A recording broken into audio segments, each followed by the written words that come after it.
Баршаңызға сәлем, сіздермен Сағыныш.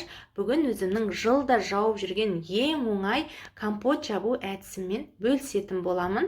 Бүгін ассорти компот жабатын боламыз. Видеоны соңына дейін қарап, комментарийге өз әдісіңізбен бөлісіп кетулеріңізді сұраймын. Ассорти компотқа өзіңіз қалаған жеміс түрін қоссаңыз болады. Менде вишняның осындай ұсақ түрі, ірі түрін қолдансаңыздар да болады, және осындай сары өрік және кішкене қарақаттан да қосатын боламыз. Сіздер алма қоссаңыздар да, малина қоссаңыздар да болады.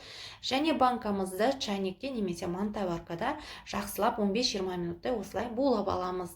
Одан кейін қақпақтарымызды да залалсыздандырып аламыз, ыстық суға салып немесе бір қайнатып аламыз. Енді буланған банкаларымызды алып, ішіне мен сары өріктен 6 штуктан салдым. Бұл жерде мен 2 литрлік банкаларға жабатын боламын, және шиеден 3 уыстан салдым. Өзіңіз көп қылып салғыңыз келсе, көп қылып салсаңыз да болады, қатып қалған бір қағида жоқ. Және 2 банкаға осындай қарақаттан тағы да 1 уыс салуды жөн көрдім. Енді 1 бокал қантымызды осы 2 литрлік банкаларға үстерінен салып шығатын боламыз. Және қайнап тұрған суымызды бірден үстіне құямыз. Ыстық суды құйғаннан кейін бірден қақпақтарын бетіне жауып қоямыз.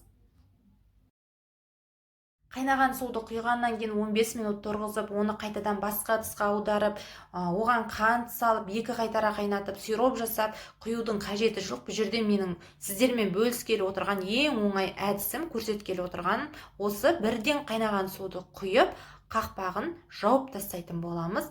Қақпағын жапқаннан кейін осындай банка жапқышпен міндетті түрде банкамызды тексереміз, су ағып тұрған жоқ па. Соны егер суы ақпай тұрған болса, міне осылай банкамызды әрі-бері жылжытып, ішіндегі қанттарын кішкене ертеміз. Және осы банкаларымызды жылы күйінде төңкеріп, 1 күнге бетін қалың плетпен жауып қойып қоятын боламыз.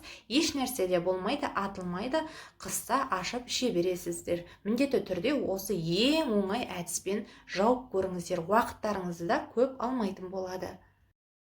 Достар, қазақша контенттің дамуына кішкене болса да үлестеріңізді қоса аласыздар. Ол үшін осы каналды, видеоны достарыңызға немесе басқа да әлеуметтік желілерге бөлісіп жіберіңіздер.